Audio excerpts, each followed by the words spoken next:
আজকে আমরা সিবিএসই সিলেবাসের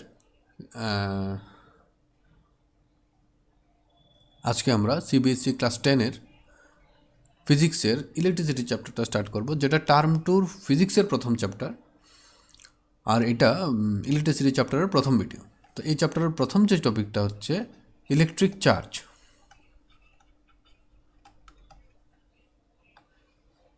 ইলেকট্রিক চার্জ কি? এটা একটা প্রপার্টি অফ ম্যাটার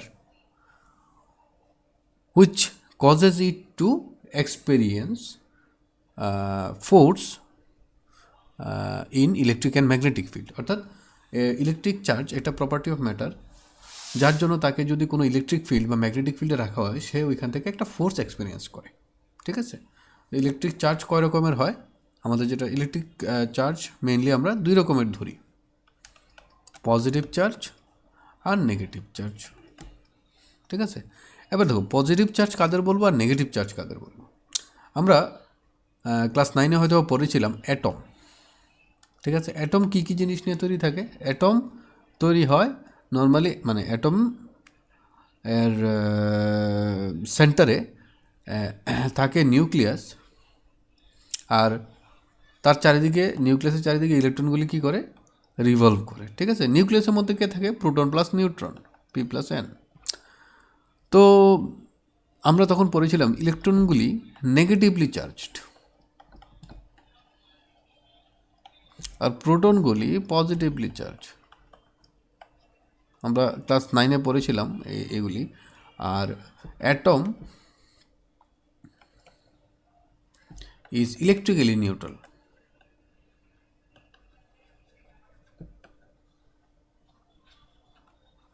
অ্যাটম কি? Electrically neutral. তাহলে অ্যাটমের মধ্যে কী কী জিনিস থাকে? প্রোটন, নিউট্রন এবং ইলেকট্রন। এগুলিকে বলে সাব অ্যাটমিক পার্টিকেলস। ঠিক আছে?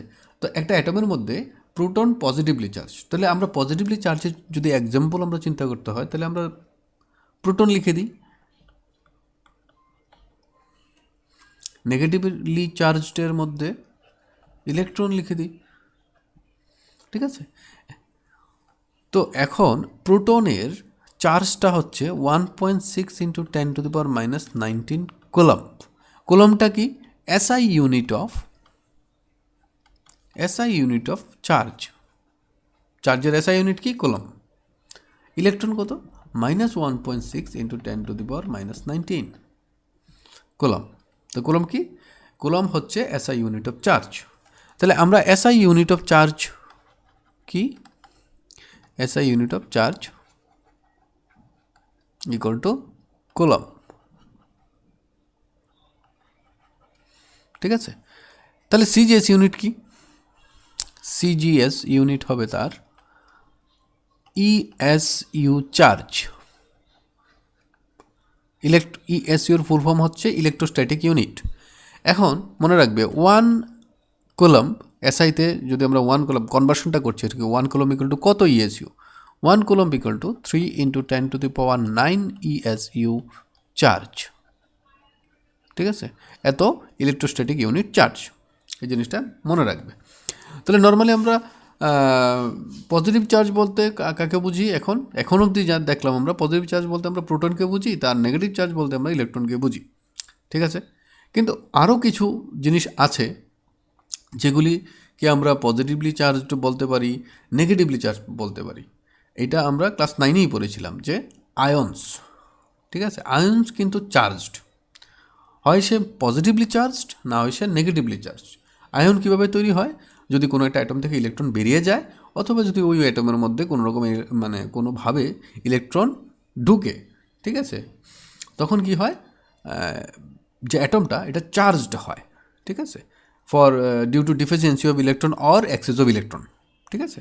যাই হোক, তো আয়ন্সের মধ্যেও চার্জ থাকে। যেমন দেখো, নর্মালি সোডিয়ামের আউটার মোস্ট অরবিটে একটা ইলেকট্রন থাকে, সে ইজিলি সেটাকে ইজেক্ট করে দেয়।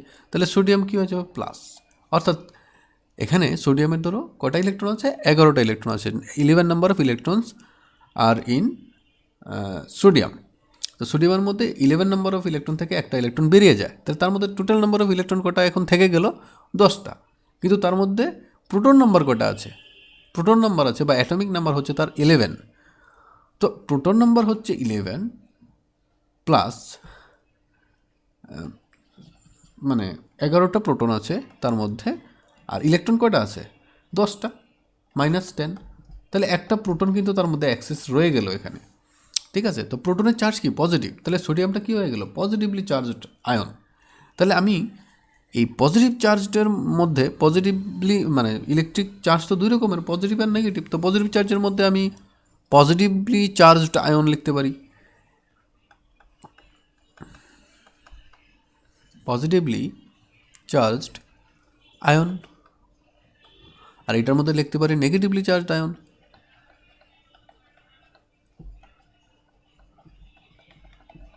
ঠিক আছে, নেগেটিভলি চার্জড আয়ন একটা এক্সাম্পল। হ্যাঁ, এটা তো হচ্ছে পজিটিভলি চার্জড আয়নের এক্সাম্পল, আর একটা নেগেটিভলি চার্জড আয়নের এক্সাম্পল কী হবে, ক্লোরিন Cl-। ক্লোরিনের দেখো, ক্লোরিনের আউটার মোস্ট অরবিটে 7টা ইলেকট্রন থাকে, তো সে কী করে, সে একটা ইলেকট্রন তার মধ্যে অ্যাক্সেস থাকে, তো একটা ইলেকট্রন তার মধ্যে যখন এসে যাবে তখন সে কী হয়ে যাবে, নাম্বার অফ ইলেকট্রন একটা বেশি হয়ে যাবে প্রোটন থেকে। ঠিক আছে, নাম্বার অফ প্রোটন থাকবে 17টা, কিন্তু নাম্বার অফ ইলেকট্রন হয়ে যাবে 18টা। ঠিক আছে, তো যেহেতু নাম্বার অফ ইলেকট্রন তার মধ্যে অ্যাক্সেস আছে, তাহলে এটা নেগেটিভলি চার্জড। ঠিক আছে, তাহলে এটা হচ্ছে নেগেটিভলি চার্জড আয়নের একটা এক্সাম্পল দিলাম ক্লোরিন, আর পজিটিভলি চার্জ আয়নের একটা এক্সাম্পল দিলাম সোডিয়াম। ঠিক আছে, সোডিয়াম আয়ন। তো এখন চার্জের মধ্যে আরেকটা জিনিস মনে রাখবে, যে total charge of an isolated system is conserved. আরেকটা জিনিস মনে রাখবে, charge can neither be created nor destroyed, only can transferred.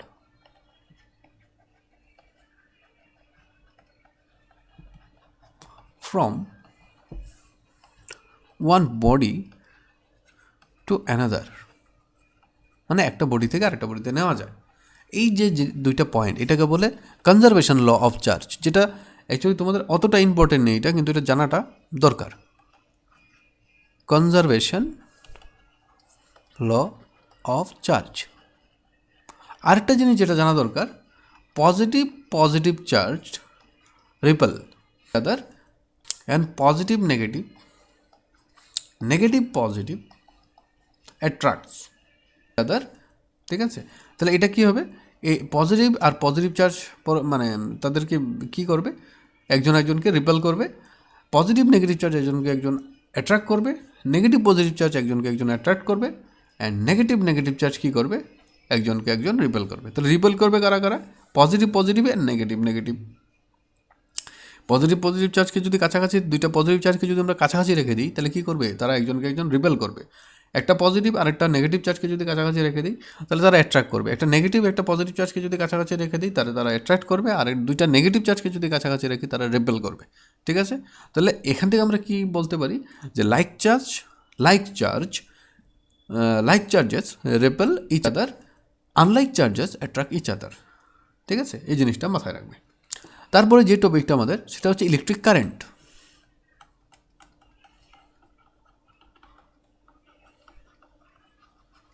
এইটাও আমরা আগে পড়েছি, ক্লাস 8-9 হয়তো পড়েছি, 9 নেই, 8 মেবি আছে।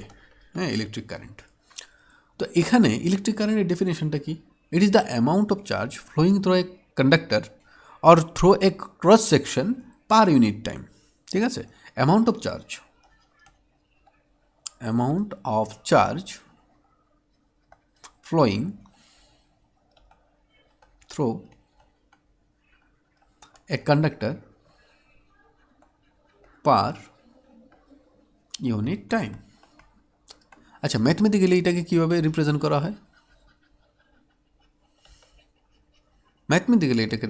হয়, আই দিয়ে লেখা হয় এটাকে, I equal to total charge by time. ঠিক আছে, তাহলে তার ইউনিটটা কী হবে দেখো, চার্জের ইউনিট কি? SI unit. আমরা এসআই দিয়ে প্রথম করি, তারপর সিজিএস নিয়ে আলোচনা করবো। তাহলে চার্জের এসআই ইউনিট কি? কুলম। আর টাইমের এসআই ইউনিট কি? সেকেন্ড। তাহলে coulomb per second is the unit of current, SI unit of current. তাহলে আমরা এতক্ষণ অবধি যা পড়লাম তার থেকে আমরা বুঝতে পারলাম যে coulomb per second is the unit of current. But এইটাকে আরও একটা মানে ছোট্ট টার্মে লেখা হয়, যেটার নাম হচ্ছে অ্যাম্পিয়ার। তাহলে অ্যাম্পিয়ার ইকুয়াল টু আমরা কিন্তু কুলম পার সেকেন্ড লিখতে পারবো। তাহলে অনেক সময় এরকম আসে পরীক্ষায় যে coulomb per second is the unit of which quantity. Very important question, এগুলি অনেক সময় শর্ট কোশ্চেন আসে আমাদের মাইন্ডটাকে ডাইভার্ট করার জন্য। Coulomb per second is the unit of which quantity. তো কুলম পার সেকেন্ড কোয়ান্টিটিটা কি? কুলম কিসের মানে ইউনিটটা কুলম হয় আর কিসের ইউনিটটা সেকেন্ড হয়? তাহলে আমরা প্রথমেই কুলম কিসের ইউনিট? চার্জের ইউনিট। তাহলে আমরা ক্যাপিটাল কিউ দিয়ে লিখে নেব। চার্জকে ক্যাপিটাল কিউ বা স্মল কিউ দিয়ে রিপ্রেজেন্ট করে, এই জিনিসটা মাথায় রাখবে। চার্জকে কী দিয়ে রিপ্রেজেন্ট করে? স্মল কিউ অথবা ক্যাপিটাল কিউ। তাহলে এখন দেখো, তো চার্জ কুলম, তাহলে কিউ ডিভাইডেড বাই সেকেন্ড আছে, তো সেকেন্ড মানে টাইম, তো কিউ বাই টিকে আমরা কী লিখি? আই লিখি। তাহলে আমরা এটা লিখবো যে যদি কোশ্চেনটা এরকম আসে যে coulomb per second is the unit of which quantity, তো আমরা বলবো ইট is the unit SI unit of current. ঠিক আছে, যাই হোক। তো এসআই ইউনিট অফ কারেন্ট আরেকভাবে লেখা যায়, আরেকটা জিনিস দিয়ে রিপ্রেজেন্ট করা যায়, যেটা হচ্ছে অ্যাম্পিয়ার। ঠিক আছে, তো এখন দেখো এটা হচ্ছে এসআই ইউনিট। ঠিক আছে, এসআই ইউনিট, এসআই ইউনিটটা কত কারেন্টের? অ্যাম্পিয়ার। সিজিএস ইউনিট কি? ESU current. রিলেশনটা কি? 1 অ্যাম্পিয়ার ইকুয়াল টু মানে 1 ampere equal to 3 × 10⁹ ESU current. ঠিক আছে, তো আমরা নেক্সট যে টপিকটা, আচ্ছা এটা থেকে নিউমেরিক্যাল আসতে পারে, দিয়ে দেবে suppose in 3 second total charge passing through a conductor equal to 6 coulomb. Find current. মানে কোশ্চেনটা আরও সুন্দর করে আসবে। If in 3 second 6 coulomb charge passing through a conductor, then find the amount of find current passing through the conductor. ঠিক আছে, find the amount of current passing through the conductor. তো এটার জন্য সিম্পল আই ইকুয়াল টু কী হবে? Q by T. Q কত? 6, time কত? 3 second, তার মানে 2 অ্যাম্পিয়ার। সিম্পল। কিন্তু এই কোশ্চেনটা কি আবার কিন্তু ঘুরিয়েও আসতে পারে। কীভাবে আসতে পারে? এরকম ধরনের কোশ্চেনটি আরও ঘুরিয়ে আসতে পারে। Suppose in 3 second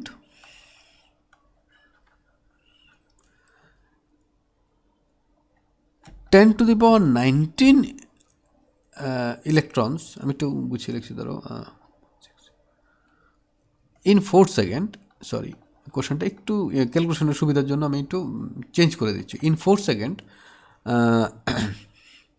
10⁻20 the 10⁻20 number of electrons passing through a conductor. ঠিক আছে, find the current passing through the conductor.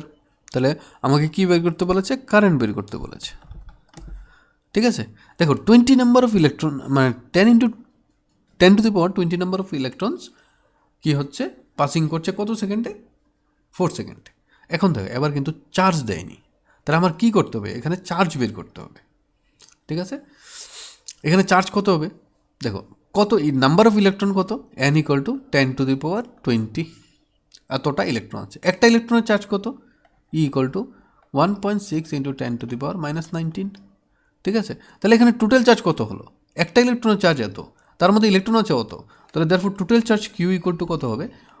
1.6 × 10⁻19 × 10⁻20, তাহলে কত হবে? 16 কুলম্ব। কিউ ইকুয়াল টু কত হবে? 16 কুলম্ব। টাইম কত? 4 সেকেন্ড। তো therefore current I equal to Q by T equal to 16/4 equal to 4 ampere. বোঝা গেল? এটা এইভাবেও আসতে পারে। ঠিক আছে? তো আরেকটা জিনিস মনে রাখবে যে ধরো এরকম কোশ্চেন আসতে পারে, find the total number of electron present, find the total number of electron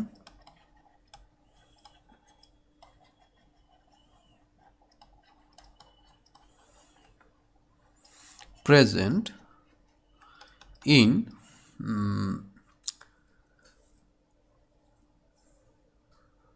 3.2 coulomb charge.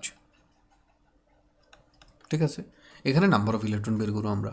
দেখো আমরা কি জানি, একটা ইলেকট্রনের চার্জ কত, মানে 1.6 × 10⁻⁻19 কুলম্ব চার্জ এর মধ্যে থাকে কয়টা ইলেকট্রন? একটা ইলেকট্রন। ইউনিট চার্জের মধ্যে কয়টা ইলেকট্রন থাকবে?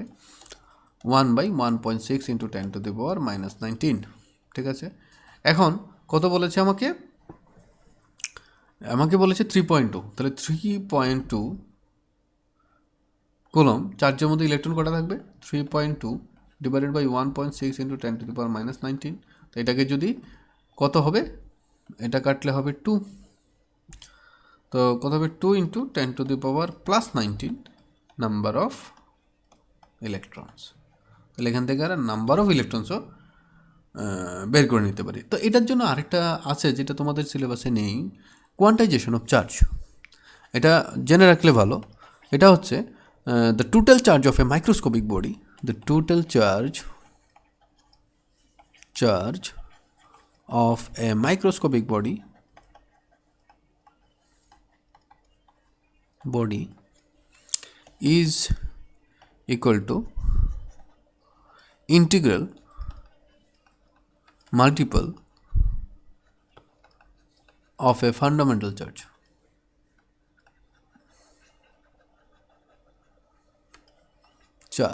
That is charge of electron. Charge of an electron. Mathematical এক্সপ্রেশনটা কীরকম ছিল তার? ম্যাথমেটিক্যাল এক্সপ্রেশনটা ছিল Q ইকুয়াল টু +-NE। এবার যদি প্রোটন হয় তাহলে, মানে পজিটিভ চার্জ হয়, তাহলে কী হবে? তাহলে প্লাস দিয়ে লিখবো, আর যদি নেগেটিভ চার্জ হয় তাহলে মাইনাস দিয়ে লিখবো। তাহলে N ইকুয়াল টু 0 নাও থাকতে পারে, 1 2 3 ডট ডট ডট, কারণ আমার কোনো একটা বডির মধ্যে চার্জ নাও থাকতে পারে, বা ইলেকট্রিক্যালি সে নিউট্রালও হতে পারে। তখন টোটাল চার্জ কত হবে? 0 হবে। তো এনটাকে আমি 0 থেকে স্টার্ট করতে হবে। এটাকে বলে, এই যে ফর্মুলাটা বা এই যে আমি স্টেটমেন্টটা দিলাম, এটাকে বলে quantisation of charge. Quantisation of charge.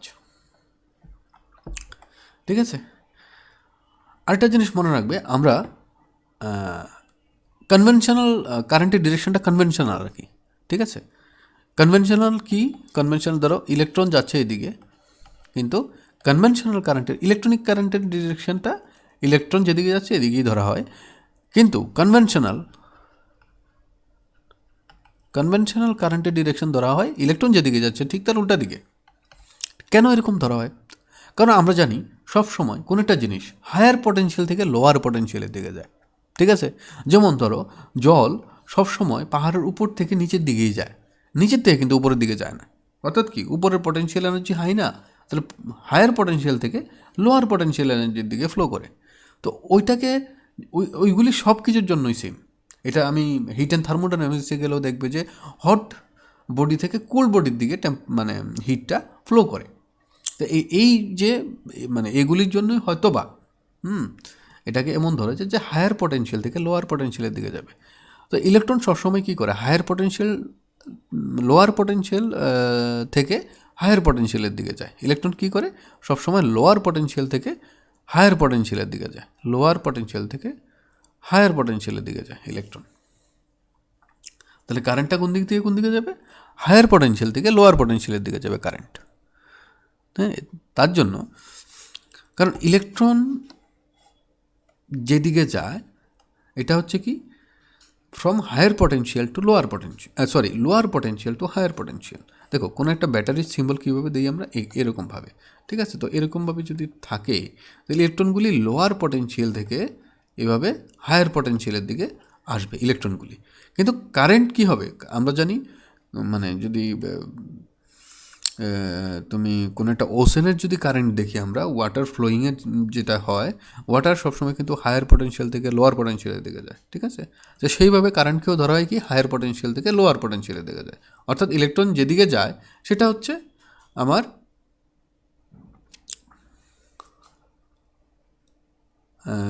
Electron যেদিকে যাচ্ছে সেটা হচ্ছে আমার কি হায়ার পটেনশিয়ালের দিকে যাচ্ছে, মানে এটা হায়ার পটেনশিয়াল আর এটা হচ্ছে লোয়ার পটেনশিয়াল, ঠিক আছে। তাহলে লোয়ার পটেনশিয়াল থেকে ইলেকট্রন হায়ার পটেনশিয়ালের দিকে যায়।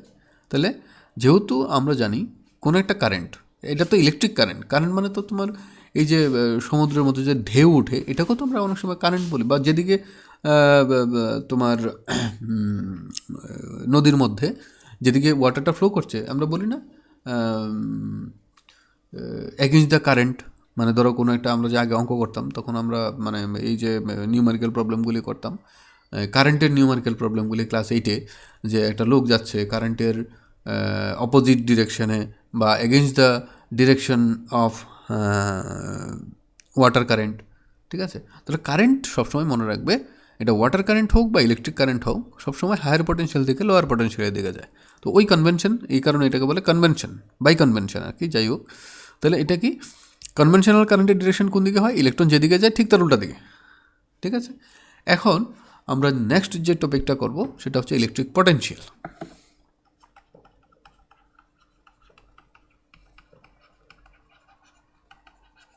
ইলেকট্রিক পটেনশিয়াল কি, এটা হচ্ছে ইট ইজ দ্য অ্যামাউন্ট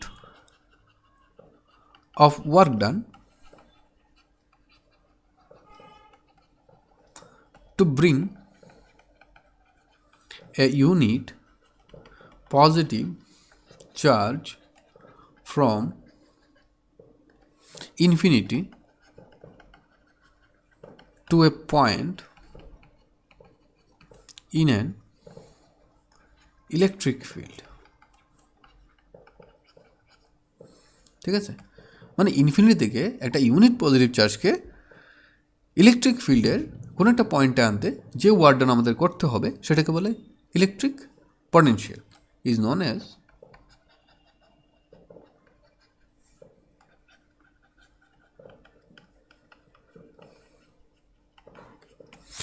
ঠিক আছে। এখন দেখো আমার ইউনিট চার্জটাকে আনাটা একটু তো টাফ, ঠিক আছে। আমরা যে কোনো একটা চার্জকে নিয়ে আসবো, প্রথমে কাজ হলো এটা, ধরো the work done to bring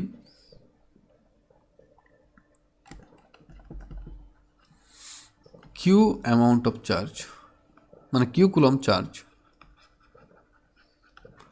from infinity to a point in an electric field, electric field কে শুধু ই দিয়ে লিখলাম। তো therefore work done to bring unit coulomb মানে ইউনিট চার্জ আর কি, ঠিক আছে। কিউ চার্জ তো এটাকে ইউনিট লিখি, মানে unit charge from infinity to a point in electric field কী হবে, আচ্ছা ইজ ডাব্লিউ। আচ্ছা প্রথম থেকে দেখো, the work done to bring Q charge from infinity to a point in electric field is W, মানে কিউ চার্জটাকে আমার ইলেকট্রিক ফিল্ডের মধ্যে আনতে কাজ করতে হচ্ছে কত, ডব্লিউ। তাহলে ইউনিট চার্জকে আনতে আমার কাজ করতে হবে ডব্লিউ বাই কিউ, ঠিক আছে। তাহলে আমরা ইউনিটারি মেথড করে নিলাম। তো ম্যাথমেটিক্যাল এক্সপ্রেশনটা কীভাবে লেখা হয়, এইভাবেই লেখা হয়। এটাই তো ইউনিট চার্জকে আনতে যে কাজটা, এটা কিন্তু বলা হয় ইলেকট্রিক পটেনশিয়াল।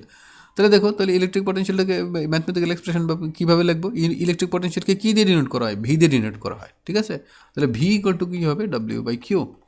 এখন দেখো ডাব্লিউ ইউনিট কি জুল আর কিউর ইউনিট কি কুলম, তাহলে জুল পার কুলম কিসের ইউনিট, ইলেকট্রিক পটেনশিয়াল, ঠিক আছে। ইলেকট্রিক পটেনশিয়াল ইউনিট কি জুল পার কুলম।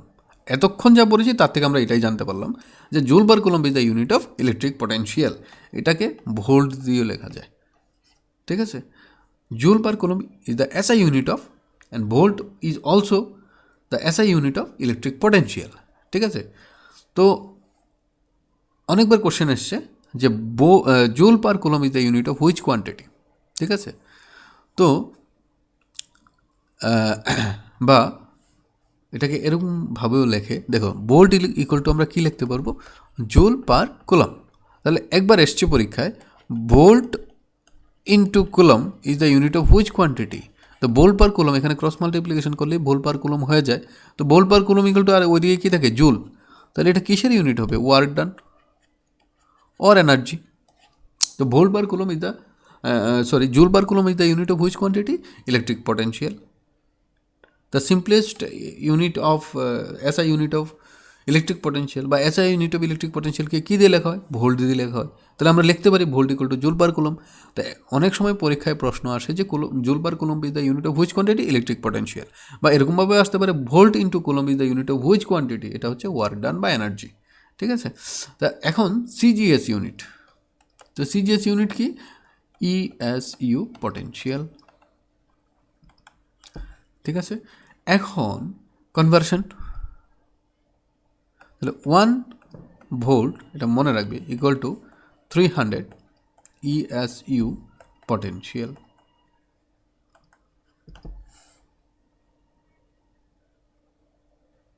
সরি উল্টা লিখেছি, এটা হবে 1 ইএসইউ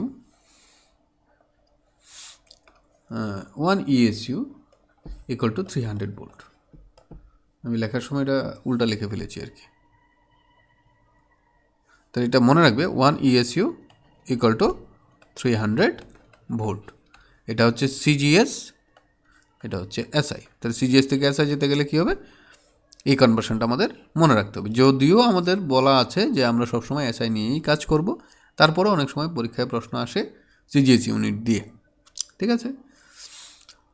তো আজকে এতটুকুই। নেক্সট ভিডিওতে আমরা পটেনশিয়াল ডিফারেন্স দিয়ে স্টার্ট করব। ইলেকট্রিক পটেনশিয়াল এতটুকুই, তারপরে electric potential and potential difference করে তার উপরে কিছু, বা ওহমস ল শেষ করে তার উপরে কিছু আমরা নিউমেরিক্যাল করব, ঠিক আছে। আজকে এতটুকুই। সেকেন্ড ভিডিওতে বাকি পার্টটা আস্তে আস্তে সেকেন্ড, থার্ড, ফোর্থ এরকম করে আসবে। Thank you.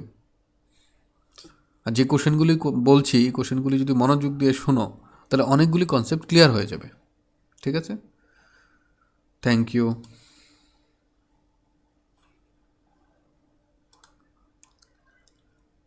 Thank you.